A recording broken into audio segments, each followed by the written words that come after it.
Ladies and gentlemen, I've always opined on this platform that in politics, nothing happens out of mere coincidence, and that everything in politics is normally well planned, well scripted, and executed to achieve a specific political objective.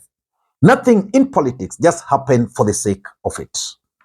Earlier today, Raila Odinga and Stephen Kalonzo Musyoka led Azimio brigades in paying their last respect for one of the victims of police brutality somewhere in Makwiny. And during that event, Raila Odinga revealed to the country that Irene Masit and Juliana Cherera, the former commissioners with IBC, actually fled the country and are currently hiding in the United States of America. And the question which I'm asking myself, what was Raila's objective by revealing that information? And why would Juliana Cherera and Irene Masit leave the country? That's exactly what I want us to find out in this analysis. Before we do that, kindly pay very close attention to Raila Odinga making the revelation. Henga walisema ati kibebasho kikivuja nafuu kwa mchukuzi. Kwa hivyo hii mzigo yapunguzwe, sio? Na tukisema namna hayo tumefanya makosa. Tumefanya makosa. Pili, sisi tumesema tulienda kwa uchaguzi, kwenda kwa mashindano pale, tulikuwa tunashindana na tulikuwa na marifari moja na malansman 6 Electoral Commission. Kati ya wale watu 7, 3 ndio walisema ati Ruto ameshinda. Wanne walisema la. So nini walisema la? Wakasema hiyo mpira ilikuwa ya offside. Ati walishika na mkono. Walishika na mkono, sio? Sasa wale marifari ambao walisema la wamefukuzwa wote.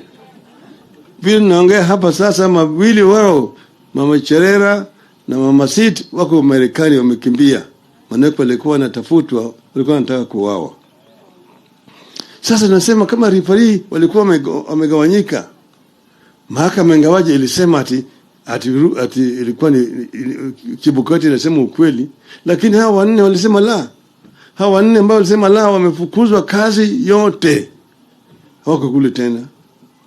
Tukasema tunataka ili tuweze kuhakikisha kwamba uchaguzi unayokuja ni haki na ukweli, kwanza tufanye uchunguzi, tumalize hii mambo ilifanyika hii. Tufungue ile server pale ambayo matokeo yaliingia. Tufanye ukaguzi ili tujue ukweli iko namna gani. Sio? Hiyo ni makosa. Hiyo ni makosa. Ili tukiunda tume mpya ya uchaguzi, tutakuwa na hakikisho kwamba watafanya uchaguzi wenye haki na ukweli. Wakenya watapiga kura, na vile wamepiga hiyo kura ndio inahesabiwa, itatangazwa namna hiyo. Hiyo ni ya pili.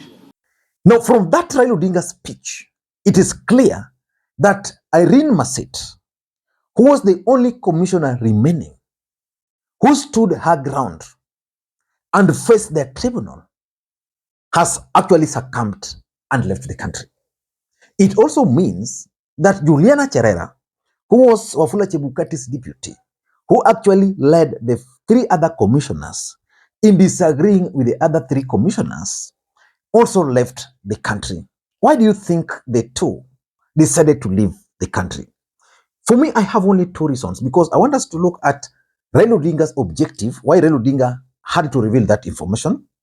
And 2, the other thing I want to look at is why they left. And for me, they left for only 2 reasons. Number 1, these commissioners fear one thing: elimination.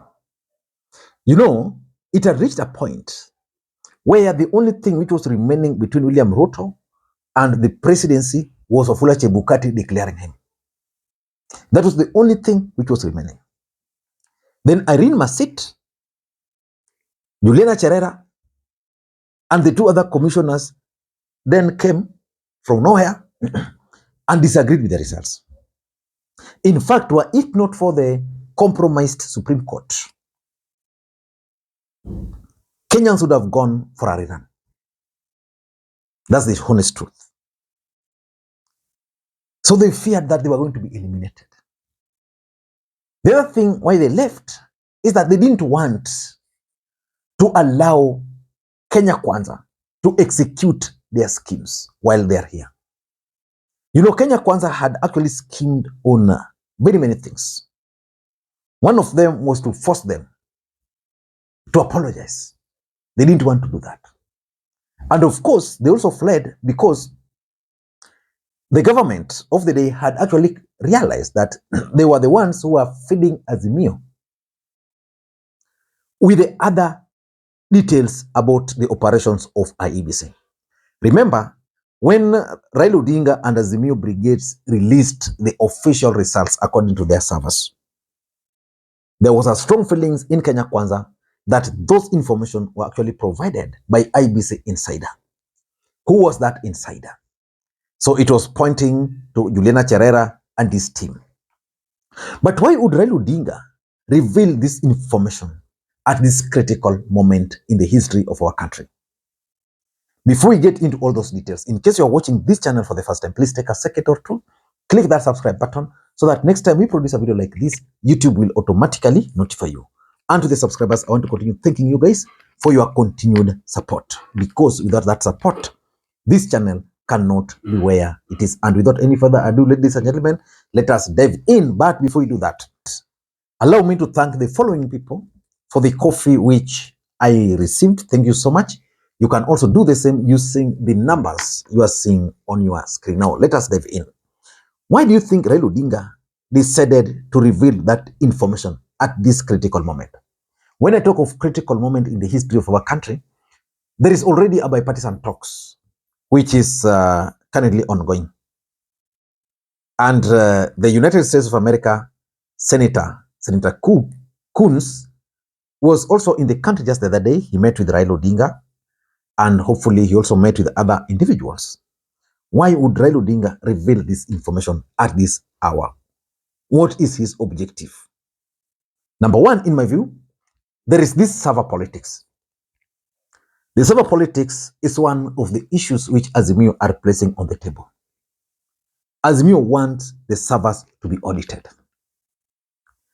And I'm not sure whether Kenya Kwanza will agree to audit those servers. So Raila Odinga is actually bringing the names of these two individuals just to tell anybody who cares that the results which they two and the other two, because there were four, announced were actually the actual results. So he wants the server. The extension of that server politics is why Raila Odinga is telling Kenyans that despite the fact that elections were conducted, there are people who presided over those elections and they've been forced into exile. If they were here, please let us have the server open so that you can say the elections were actually free and fair. So for me, it boils down to server politics. Number two, it's also for me, if I'm looking at it from the perspective that Raila Odinga is looking at the reconstitution of IEBC. Basically, it's telling the country that IEBC, as currently constituted, cannot preside over free, fair, and credible elections. And you see, what we mean is William Ruto and the team believes that these other four commissioners tried to declare Raila Odinga. Raila Odinga and the team also believes the three other commissioners were compromised. So generally, a new IEBC needs to be put in place. And that new IEBC should be able to take care and interest of all other political parties or political players in the Republic of Kenya. So for me, Raila Odinga is just trying to tell the Kenyans that, look here, we had this independent, in quotes, who are sourced from professional, through a competitive process, but they failed Kenya. In fact, the other day I was surprised that Professor Gulie was appointed as a commissioner when he had never presided over any election, and he was confessing. So it's about the reconstitution of IEBC. Number three, if you ask me, Raila Amolo Odinga is still keen on advancing or sustaining the narrative that the 2022 general election was actually rigged. And that's why he's bringing the name of these two commissioners. Irene Masit decided to face the tribunal, and she told them that, you see, whatever we announce, that's what I'm standing with. Juliana Cherera has also disappeared. Why have they disappeared? It's because the elections was stolen, and they fear that if they stayed, they can be harmed. So basically, Raila Odinga is trying to sustain that narrative that as much as Kenyans want to accept and move on, the people who are currently in power were targeting those who said the elections were rigged in. So I'm sure that even tomorrow, one of the headlines in one of the dailies might actually about Juliana Cherera and Irene Masit. And once that will happen, what will come to Kenya's mind is the 2022 presidential election. And for Azimio people, they will believe that that election was actually rigged. So Raila Odinga is keen on sustaining the rigging narrative. And number 4, if you ask me, I think Raila Odinga is also trying to create tension or up his game as far as the bipartisan talks are concerned. One of the conditions they're placing on the table is simple: open the server. Then you will be asked, why should you open the server? Then bring Cherera back, accept Cherera back, accept Irene Masit. So it's basically doing what I can call creating tension or hyping one of the agendas. Because Kenya Kwanza are saying that for them, they're not going to touch on a matter that was concluded by the Supreme Court. So they're not going to go back to the audit. Raila is telling them that is one of the issues. And it's an issue because the commissioners who declared these results null and void have been forced out of the country. And lastly, I also tend to think that Raila is also keen on portraying Kenya Kwanza, portraying William Ruto as kind of intolerant, as a dictator. Most people have always believed that William Ruto is a vengeful politician. That is what Raila Odinga is trying to tell Kenyans. Remember, the audience was not any other place. The audience was actually deep inside Ukambani. I don't know what you think. That's my take. Until next time, this is Makwiny. And by the way, I have a lot of requests to do a video about Paul Otuoma. It's coming tomorrow. Because if you ask me, Raila Odinga must decide to either work with Paul Otuoma or cut links with him. Otherwise, if you won't do that, Paul Otuoma is going to be used by William Ruto, because William Ruto is keen on Western Kenya politics. Is going to use Paul Otuoma to frustrate him. In fact, how come Raila Odinga met with Paul Otuoma, then Otuoma left there straight to Eldoret? And in Eldoret, what he did was just to praise William Ruto. Why? Until next time, this is Makwiny. Bye-bye.